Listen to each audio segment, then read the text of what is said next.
ভালো থাকতে চাও? তাহলে এখনই দুটো লিস্ট তৈরি করো। এক কাজ করো, একটা খাতা নাও আর একটা কলম।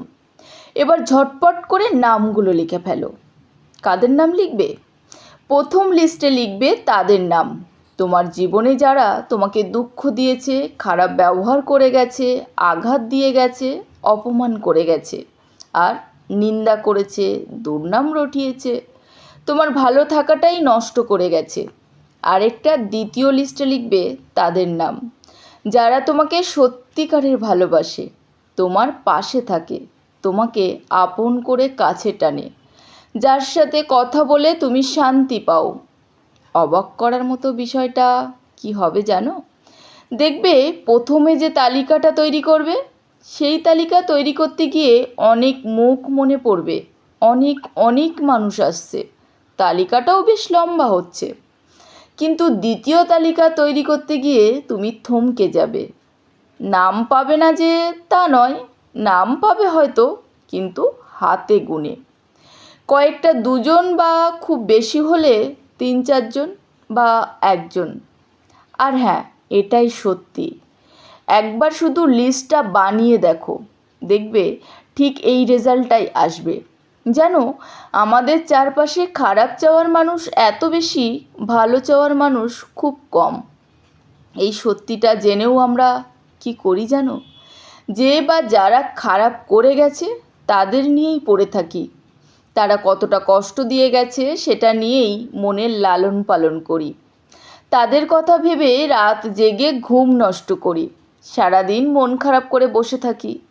অথচ যে মানুষগুলো তোমাকে ভালোবাসে, তোমার ভালো চায়, তাদের কথা কিন্তু অতটা ভাবি না। ভেবে নিও তো, আছেই, টেকেন ফর গ্রান্টেড হিসাবে নিয়ে নিই তাদের।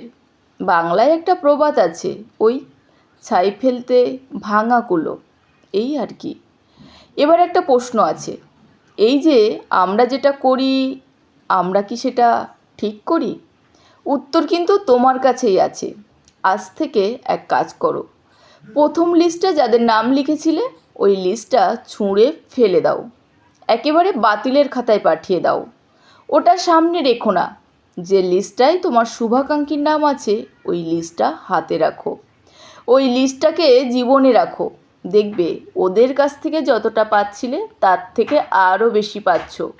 যার থেকে ভালো কিছু পাবে তাকে তুমি দাও, তোমার জীবনে ভালোবাসার অভাব হবে না। যে গাছটা ফুল ফল দেয়, বাঁচার জন্য অক্সিজেন দেয়, তাকে তো আগে কেয়ার করতে হবে, হবে না?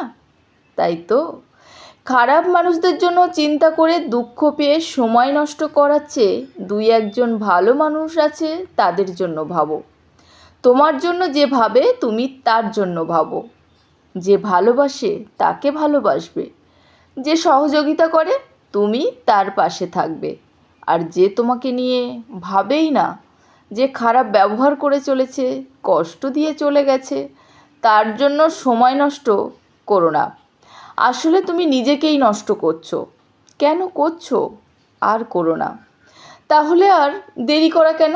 চলো, খাতা পেন নাও, এখনই দুটো লিস্ট তৈরি করে ফেলো। হ্যাঁ, মনে হয় সত্যি সত্যি করে দেখবে, যা লিখবে তা তোমার দলিল, মুখের কথার নাম নেই, লিখলেই তার দাম। একবার লেখা মানে 7বার পড়ার সমান। নিজের ভালোর জন্য এটুকু করো, অন্তত দিন শেষে তোমার ভালো থাকাটা যে জরুরি, তবেই বাঁচতে পারবে। 1000টা খারাপ মানুষের পরিধি থেকে বেরিয়ে এসে ওই 2-1টা ভালো মানুষের সাথে থাকো, দেখবে তুমিও ভালো আছো। তবে হ্যাঁ, শুভাকাঙ্ক্ষীর লিস্টে নাম লিখতে গিয়ে নিজের নামটা যেন লিখতে ভুলো না। তোমার ভালো চাওয়ার মানুষ তুমি নিজেই, তোমাকেই তো তোমার ভালো চাইতে হবে সবার আগে, তাই না?